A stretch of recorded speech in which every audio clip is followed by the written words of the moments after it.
Ruptura continua mexendo com nossas cabeças e não podemos confiar em ninguém. E aí, tudo na paz? Tudo tranquilo com você? De verdade? Então beleza, eu sou o Felipe Dias, este é mais um Fliperama.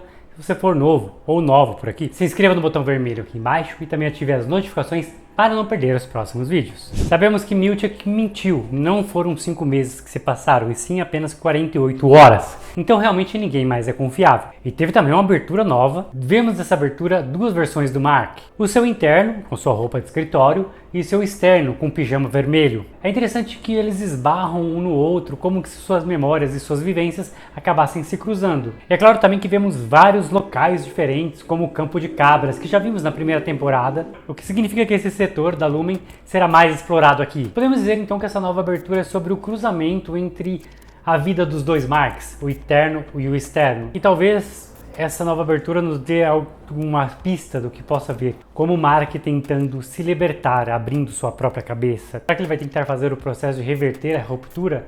O amigo dele na primeira temporada tentou fazer isso e infelizmente não sobreviveu. E as memórias entre o externo e o interno do amigo dele também ficaram bem confusas. Será que isso pode acontecer com o Mark? É interessante que essas imagens mostram realmente versões duplicadas dos personagens, simbolizando talvez o controle e a manipulação que o processo de ruptura em si tem sobre eles. E é claro também que pode simbolizar que lá no inconsciente, tanto do interno quanto do externo, existe uma luta constante para se tornar um só. Pesquisando sobre isso na internet, eu vi alguns comentários interessantes no Reddit. E se a abertura em si não for sobre os personagens, nossos queridos personagens, o Mark, o Dylan, o Irv e a Ellie, e sim sobre o Ken Erg. Ele aparece nessa abertura de um jeito estranho, como se fosse um bebê, e ele é uma presença viva, constante ali. Talvez esteja procurando a eternidade, talvez ele deseja ser clonado e colocar a sua consciência na mente de outras pessoas e esteja testando essas pessoas. O Mark talvez seja um grande potencial para se tornar essa pessoa. Até porque todos na Lumen tratam o Kier Egan como se ele fosse um deus, e a empresa é como se fosse um culto. Isso me fez pensar, essa abertura e esse episódio como um todo, e se existe um processo de ruptura dentro do processo de ruptura? E se os externos, na verdade, já passaram por um processo de ruptura e estão naquela cidade, que é uma cidade bem pequena, que podemos ver, como parte de um experimento? Então as pessoas passariam por um processo de ruptura e estariam vivendo na cidade normalmente, e algumas dessas pessoas passariam pelo processo novamente para trabalhar na Lumen, como se eles fossem pessoas voluntárias para uma pesquisa, ou pessoas que tiveram traumas tão grandes que aceitaram participar dessa experiência dentro dessa cidade. E dentro dessa cidade tiveram outros traumas que decidiram participar também do processo de ruptura para trabalhar na Lumen. Claro que eu posso estar viajando aqui, essa é uma teoria que eu fiquei pensando enquanto assistia o episódio e eu ainda não tenho embasamento nenhum para poder discutir sobre ela. Então é mais uma especulação. Mas eu tenho a impressão de que um dos objetivos da Lumen é exatamente esse, de vender o processo de ruptura para as pessoas esquecerem os seus traumas ou deixar de fazer atividades que não são nada prazerosas. Então, se você estiver aqui numa reunião, você deixa o seu interno fazer isso, enquanto o seu externo apenas curte e recebe o dinheiro dele. Lembrando que na primeira temporada tivemos uma cena bem interessante da esposa grávida do congressista, que depois que teve a criança não se lembrava da conversa que teve com a irmã do Mark. Então ela passou pelo processo de ruptura para não precisar passar pelo processo do parto, todas as dores e todas as dificuldades que tem ao parto. E é interessante e até triste de se pensar que uma pessoa, quando ela tem esse seu processo de ruptura, divisão do seu cérebro, ela passa teoricamente a existir ali. Tanto que na primeira temporada os personagens, eles são bem infantis, assim, eles têm riem de coisas bobas com piadas de peido, por exemplo. Pois teoricamente eles têm uma mente jovem, eles acabaram de surgir ali quando fizeram o processo de ruptura.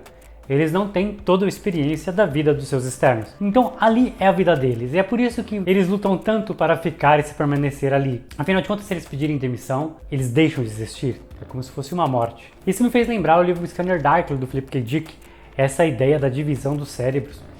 No livro existe uma droga chamada Candide, que ela é tão poderosa que ela divide os hemisférios esquerdo e direito do cérebro das pessoas. Então, às vezes a pessoa não sabe realmente quem ela é como se ela fosse duas pessoas. Já falei desse livro aqui no canal, vou deixar o card linkado aqui em cima, mas voltando para a série. Esse episódio, diferente do anterior, ele foi todo do lado externo da Lumen, todo pelo ponto de vista dos externos. Será que isso vai ser um padrão? Teremos um episódio inteiro dentro da Lumen e outro episódio inteiro fora da Lumen. E dessa maneira nós também sentiremos que estamos no processo de ruptura, não sabemos o que está acontecendo na empresa em determinado episódio e não sabemos o que está acontecendo fora dela em determinado episódio. De alguma maneira o Mark, ele é mais importante do que os outros funcionários da Lumen, pois todos os outros foram demitidos. Mark não, ele até recebeu uma promoção com o salário aumentando 20%. E por que ele é tão importante assim? Lembrando que foi a atitude dele de falar diretamente com o conselho que fez os outros 3 voltarem para a Lumen. Então, de alguma maneira e por algum motivo, ele é um dos mais importantes dentro desse processo de ruptura da Lumen. Como eu falei no meu vídeo do episódio anterior, a Lumen estava tentando conter a crise ali do que aconteceu.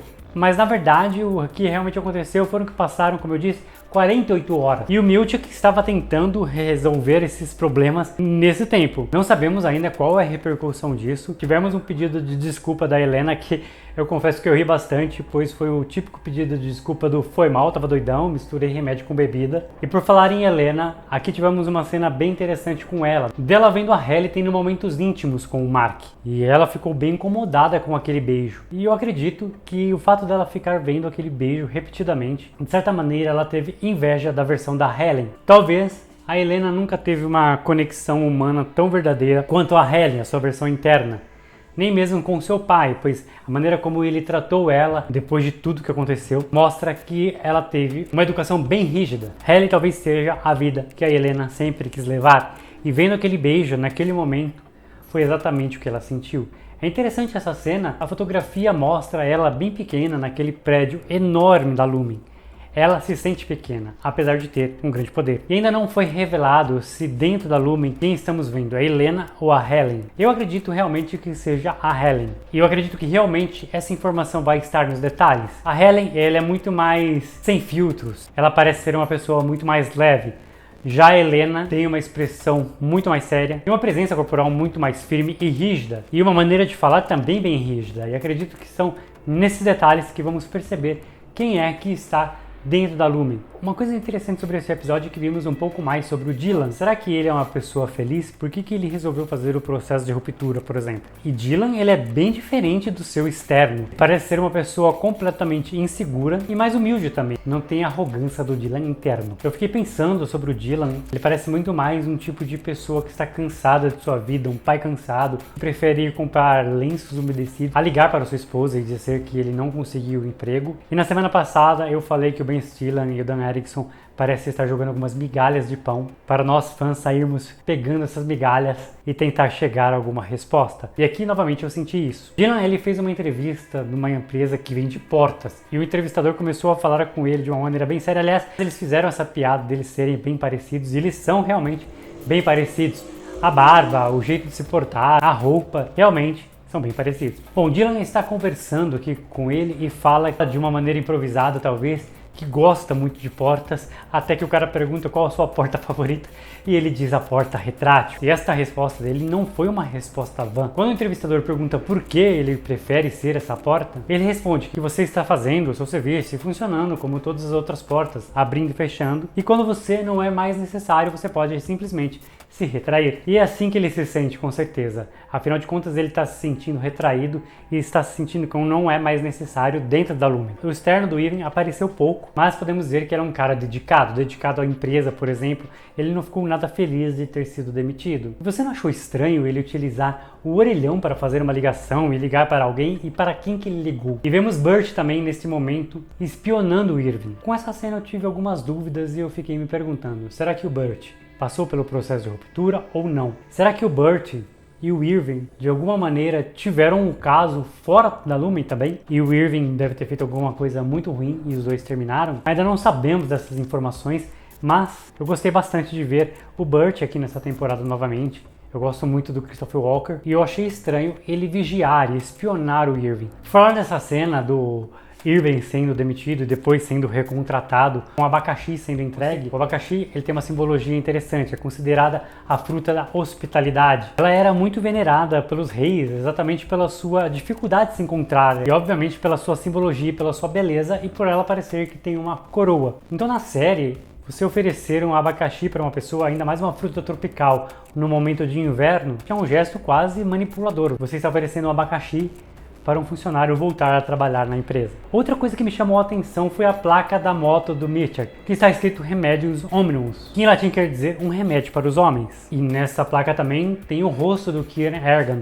Será que ele seria este remédio, essa cura para os homens? E qual seria essa cura? Não sabemos exatamente qual seria essa cura, mas o Milchek acredita nela. A segunda temporada de Ruptura chama atenção para duas palavras, Cold Harbor. Essas duas palavras apareceram no final do episódio anterior, quando o Mark ele olha para o monitor e vê a sua esposa Gemma. E elas foram citadas aqui também nesse segundo episódio. O que é esse arquivo que o Mark estava trabalhando, chamado Cold Harbor? E qual é a importância dele para o refinamento de macrodados? Ainda é desconhecida a maneira como esse refinamento de macrodados se conecta diretamente com a Gemma. Aparentemente ela realmente morreu. O Mark ele se lembra de ter visto e reconhecido o corpo dela. Mas e se não fosse o corpo dela? E se fosse um simulacro, algo que simulasse realmente e fielmente o corpo dela? Ele acreditou que viu isso.